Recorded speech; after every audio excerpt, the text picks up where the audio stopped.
some folks in Atlanta may need caffeine or some other type of drug if they find out over the course of the next 2 weeks that Julio Jones has been traded by the team. And here's how it goes, because I saw this play out yesterday with he who shall not be named until segment 2.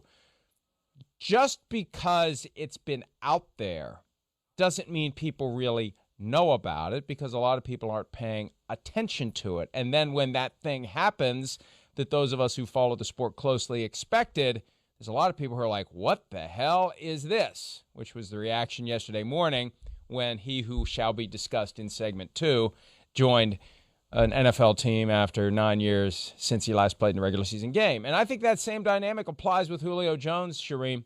The Falcons, I firmly believe, got the word out the Monday of draft week. It's not a coincidence. 3 different people had the same nugget, the same morning, the same week where the draft is coming, and anyone looking for a receiver in the draft, hey, if you don't get the guy you want, we got somebody you could trade for effective June 2. This noise of Julio Jones is still out there. June 2 is the target date. You can get a deal done before then. It just can't be done, processed paperwork-wise until then. Charean, I think that the Falcons clearly want to do it. The only thing keeping it from happening is finding a trade partner who would take on a $15 million fully guaranteed base salary for this year and give the Falcons something in return that would make them happy. Oh, no question, Mike. And they could have squashed this a long time ago. You go back even farther than the week of the draft, and Terry Fontenot basically said, yes, we have salary cap problems, and sometimes you have to make moves that you don't necessarily want to make to make your cap work. And they're in salary cap hell. We know that. They don't have enough money right now to even sign their draft class. They're under $1 million under the salary cap.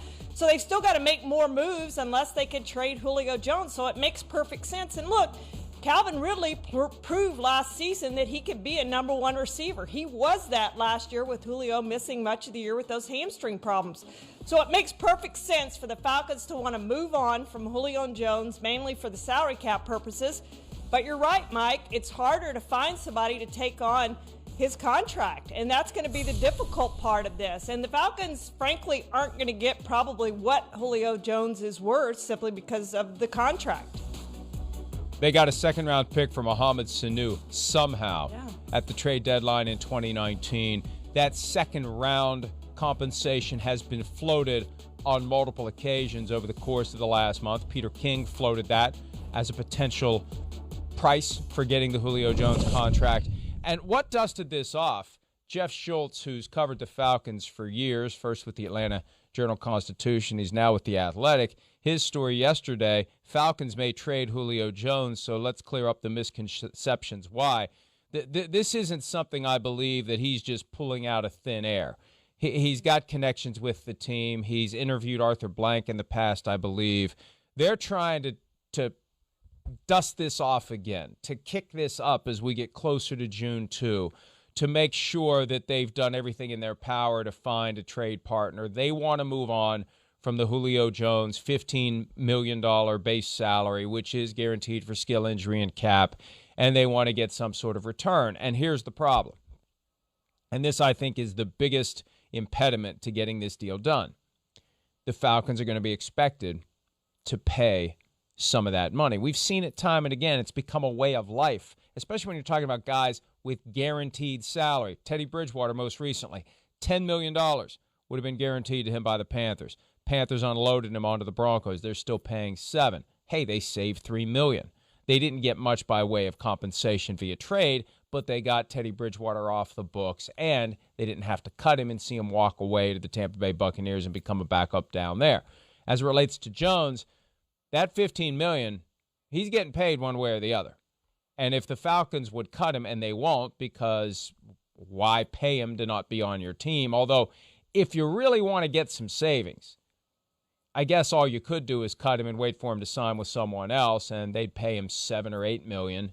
I don't know. I don't know what he would get on the open market if no one trades for him, and the Falcons pick up the rest via the offset principle, Charean. But that's why this is a delicate thing for the Falcons. Anyone who wants Julio Jones is going to say, how much of his salary are you paying? And it's a sliding scale. It's, the more that the Falcons pay, the more it's not really a sliding scale. I don't know what it is, but the more they pay, maybe it is, to Julio Jones, the more they can get in trade. The less they're willing to pay, the less they're going to get in trade. And there's a sweet spot there. What round pick, how many millions, and that's where they find a consensus. And I think that's the biggest issue. If they find one or more suitors. And if you get 3 or 4 teams that are just clamoring for Julio Jones, maybe you get your second-round pick and you don't have to pay him anything. But for all the talk of Julio Jones being available, Charean, have we heard of a single team that has made trading for Julio Jones a priority? No, and there's a couple reasons for that, Mike. I think first it is the 15. I mean, we know the salary cap came down, right? And there's just not a lot of teams that can take that kind of hit on their cap right now. So that's the first reason. Second reason is some of them don't want to give up the compensation. And the third reason is, and we've talked about this a lot, Mike, especially on PFTPM, is that there are receivers out there everywhere now. Colleges, I mean, you go back even to the high schools now, playing on 7-on-7 all the time. They just come into the NFL more ready. I remember a few years ago, many years ago, I guess now, when Randy Moss lit the league on fire as a rookie, and we're like, oh my gosh, a rookie's never done this, had this kind of impact on the league. It takes rookie receivers a year. It doesn't take rookie receivers a year anymore. Rookie receivers come in ready to play. We saw it last year with Justin Jefferson. I mean, these guys are ready to play right away. So teams feel like they can go draft a receiver who's just as good as some of the receivers that they have now.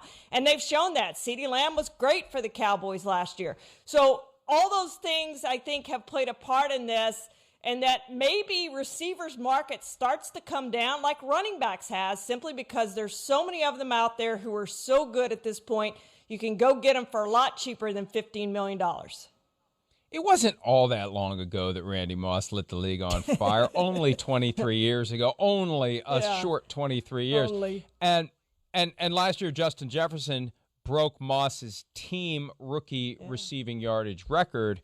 And Chase Claypool, second-round pick of the Steelers, at one point became the first rookie receiver since Moss to have 10 total touchdowns in his first 10 games. So there are guys out there making a Moss-like impact. And, yeah, the presumption has changed. And there's so many receivers who, over the course of the past few drafts, have come out and they're ready to go. Why are you going to pay $15.83 million to a guy who missed 7 games last year and is one of the candidates for comeback player of the year? Not because he'd be coming back from sucking. He's coming back from not playing as many games as he ordinarily would because of injury. So that's a concern as well. This guy's moving into year number 11. That is, as receivers go, a little long in the tooth. Quarterbacks, you're just hitting your prime. Receivers, you're about to hit the road, and I think that's what the Falcons would like to do. And, again, that June 2 date is so critical. They can't take the full acceleration of his remaining signing bonus money this year. They just can't do it. They've got to split it over this year and next year in order to make this happen. But the net result is they save millions and create millions in cap space if they can trade him. And if they can't, they're just going to have to go forward. And what a problem to have. As Sims pointed out earlier this week, 4 first-round picks as weapons for Matt Ryan. Julio Jones, Calvin Ridley, Hayden Hurst, Kyle Pitts. What a shame for the Falcons. But, you know, I thought the moment they drafted Kyle Pitts, that made it clear that they want to move on from Julio Jones. We already saw it coming, but this isn't about loading up your passing attack with all these weapons. This is about replacing the capacity of Julio Jones with the 4th overall pick in the draft. So I'm convinced they want to do it. I'm far from convinced they're going to find a partner. Do you have any thoughts as to who stands out as the potential next destination, Charean, for Julio Jones? Well, Mike, I think you're looking at a team who can see Julio Jones as maybe putting them over the top, right? I mean, I don't know that you're going to take that on if you're, say, Jacksonville or Houston. I just don't see a team like that committing to Julio Jones when you're sort of in a rebuild mode. So it's got to be one of those teams, you know, Patriots, 49ers, Ravens, Colts, Chargers, one of those types of teams that really he can put you over the top.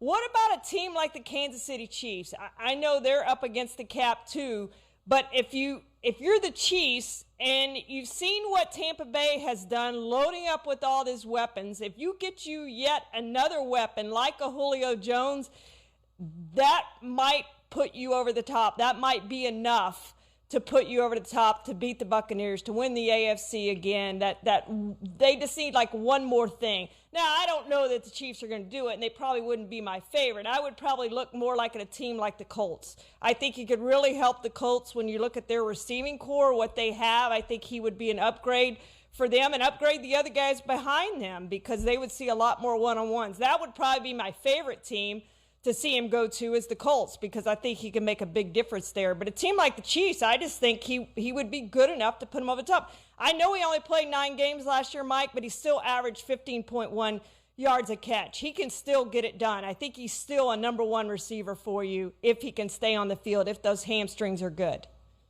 And with Tyreek Hill clearly the number 1 guy in Kansas City, all of a sudden Julio Jones becomes the number 2 guy, gets more favorable matchups, especially with Travis Kelce. And remember, the Chiefs tried. They got in the game late. They tried to get Juju Smith-Schuster, who decided to stay with the Steelers. And Smith-Schuster was on PFTPM a few weeks back, and I think he said this elsewhere. Andy Reid, the coach of the Chiefs, was texting photos of the Lombardi Trophy as they were recruiting Juju Smith-Schuster, and Julio Jones thought he had a Lombardi Trophy a few years back, but ultimately Tom Brady and company got in the way of that. And by the way, our draft today is inspired by the catch that Julio Jones made at the sideline that caused me to say, it's over, it's done, see you later. Falcons are winning the Super Bowl, Patriots are cooked, and of course, it didn't turn out that way. So great plays by teams who ultimately didn't win their games. Those are the options for today's draft.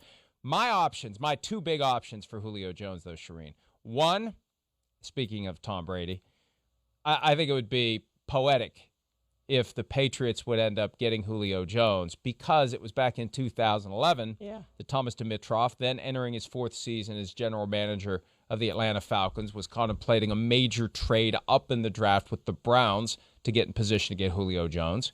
He sought out advice from Bill Belichick, Patriots coach, former boss of Dimitroff. Belichick said, don't do it. So I just think that it would be beautiful if Belichick trades for Julio Jones 10 years later. And also, hey, the guy who had dominated segment 1 of this program for the past 3 weeks, we've tried to not mention him very much unless there's news. Hell of a peace offering in Green Bay. Yeah. If you bring in Julio Jones and pair him up with Davante Adams, and at the same time, you go to Aaron Rodgers and say, this is the move we want to make. We need to create some cap space. Here's the contract that we would give you that, oh, by the way, would create the kind of cap space, give you the kind of increase in salary that forces us to keep you for 2 or 3 years, which we know you'll want. And then we're going to turn around and take that cap savings from your new contract and trade for Julio Jones. Problem solved. Not an easy solution. But, Charean, if the Packers want to bury the hatchet, this would be a hell of a way to bury it. Oh, no question, Mike. And it makes them better, right? I would like their chances far better against the Buccaneers if they had Julio Jones to pair with Davante Adams. They'd be tough to stop, I think, and those other receivers they have there. I think it would be a great move for the Packers. And I do think it could be a peace offering, perhaps, if Aaron Rodgers is willing to come back. That's what we don't know is exactly where he is. Is he so dug in that he's decided he's not going back to Green Bay no matter what? Or if they get him Julio Jones and redo his contract, would he go back? That's what we don't know. But if I'm the Packers, I certainly would try to take that step to make this work if that's something that would bring him back, because the Packers, as we know, are far better with Aaron Rodgers than they're going to be without Aaron Rodgers. There's no question about that. I mean, you don't lose an MVP and all of a sudden you're the favorite now to go back and be in the NFC Championship game yet again and try to take that next step. I don't think that's going to happen in Jordan Love's first season as a full-time starter. The way for them to win is to make Aaron Rodgers happy, and if this makes Aaron Rodgers happy, I absolutely make this move if I'm the Packers. And speaking of Jordan Love, what better way to completely and totally solve the problem than to offer Jordan Love to the Atlanta Falcons as part of the trade package? Hey, they've been talking about getting a young quarterback. Here you go. Here's your young quarterback. Here's a guy who can sit behind Matt Ryan, and then the Falcons can deal with that. When is Jordan Love actually going to play? I'm kidding about that part because I'm convinced the Falcons want draft pick compensation. Yeah, I'm kidding unless they actually do it. Then I'm dead serious. But I think if the Packers really want to fix this with Aaron Rodgers, if they really want to do it, that would, to me, be a significant attempt and gesture. Yeah. And again, people aren't paying all that much attention. The average fan, the casual fan, the drive-by fan that doesn't watch this show, for many reasons, including that, they are going to be stunned if and when Julio Jones is traded. You trade him to the Packers, and at the same time they announce a new contract for Aaron Rodgers. People are going to lose their minds. So, and it'll be good for business. I can't complain about that if it would happen. But again, Charean, June 2 is the target for processing it. At any point between now and June 2, we could hear they have a deal that will be put through the league office on June 2, and we just wait and see. But again, weeks now, haven't heard anything. No reports, unnamed sources, unnamed anything. No, just spitballing like we've done. That's it. So I don't know who's out there. And if it's ultimately only one team, the Falcons are going to have to take what they can get and pay what they have to pay to get Jones off the roster. And it's so weird, Mike, because in the past, I mean, we'd be talking about a couple of first-round draft picks, right? You look at all the trades the Cowboys made for receivers. You look at Amari Cooper. Julio Jones is more accomplished than Amari Cooper is. And I realize Amari Cooper was younger when he was traded than Julio Jones is now, and he wasn't coming off hamstring issues. But at the same time, I mean, that's the compensation that we were kind of looking at for these number one receivers was at least one first-round draft pick, but sometimes 2 first-round draft picks. That's what Joey Galloway went for, is 2 first-round draft picks. And Roy Williams. So back in the day, these receivers went for way more than what we're seeing now. And if you get Julio Jones, if you can make that work and you get him for a second-round pick, I mean, what a steal that is, right?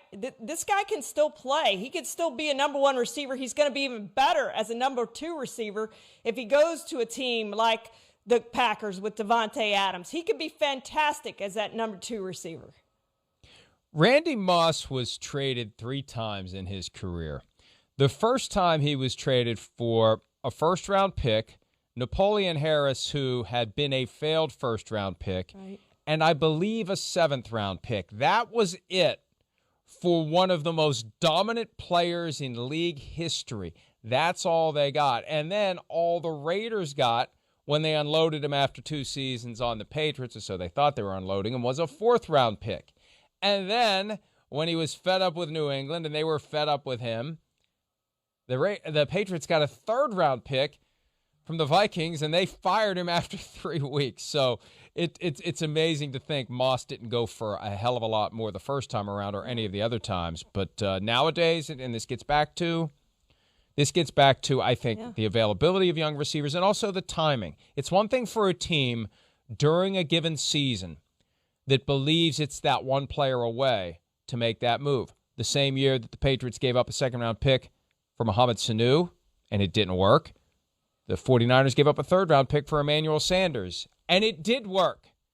He was open with the championship on the line. The quarterback just didn't get him the ball, but he was a huge contributor to the 49ers, and he left as a free agent after 1 year, but it was still worth it.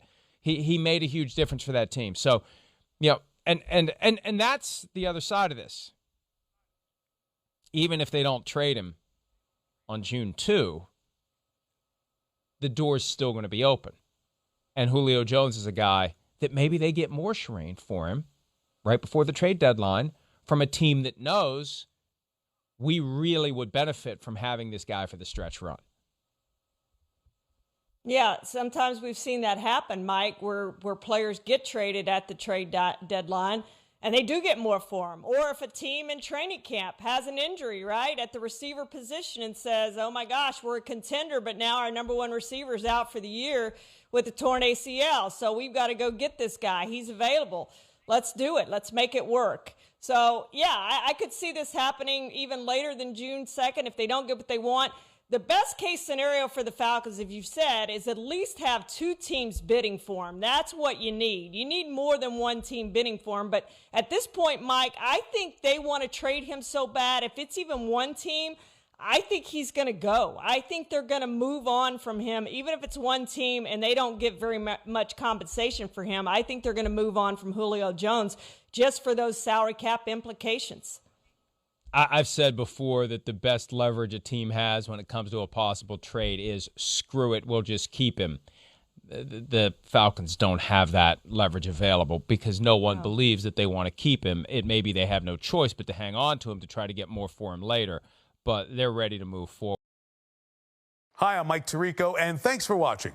Make sure to hit subscribe for the latest news and highlights from NBC Sports.